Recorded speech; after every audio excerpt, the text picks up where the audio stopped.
Hello বন্ধুরা, কেমন আছো তোমরা সবাই? নিরামিষের দিন একটুখানি রান্না করতে গেলেই সবসময়তে ভাবতে হয় যে কী রান্না করব কী রান্না করব।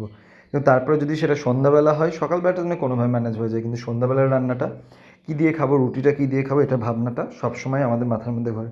চলো তবে আজকে একটা নিরামিষ রান্না শেয়ার করি তোমাদের সাথে।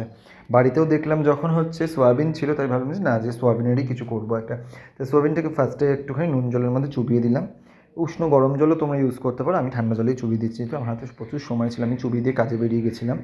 তারপরে কি করলাম হচ্ছে একটুখানি সাদা তেল নিলাম, সাদা তেলের মধ্যে একটুখানি এলাচ আর দুটো লবঙ্গ থেতো করে ফোড়ন দিয়ে দিলাম, তার মধ্যে হচ্ছে কিছুটা ক্যাপসিকাম আর আদা জিরে পেস্ট। আদা জিরে পেস্টটা দেওয়ার পরে একটুখানি, যেহেতু হচ্ছে নিরামিষ রান্না তাই জন্য তার হচ্ছে টেস্টটা একটু চেঞ্জ করবার জন্য কী করলাম, আমি দিয়ে দিলাম এক ছিপি ভিনিগার। তোমরা 1 টেবিল স্পুন ভিনিগার ইউজ করতেই পারো, আর তার মধ্যে একটু সোয়া সস কালারটা আসার জন্য। ব্যাস, তারপরে সেই সোয়াবিনগুলোকে একদম চিপড়ে দিয়ে দিলাম।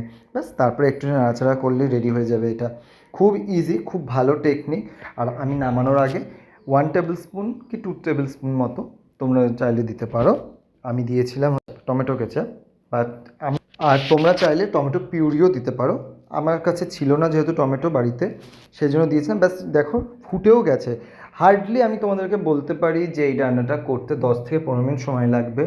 জিনিসপত্রগুলো তুমি তেল বসেও হচ্ছে ক্যাপসিকাম কাটতে বেশিক্ষণ সময় লাগে না। তারপর পরিবেশন কর না, রুটি পরোটা যার সাথে পরিবেশন করবে সেটাই তোমার বাড়ির লোকেরা খেয়ে বলবে অস্বাভাবিক ভালো। দেখা হচ্ছে তোমাদের সাথে নেক্সট কোনো একটা ভিডিও নিয়ে, ততক্ষণের জন্য টাটা।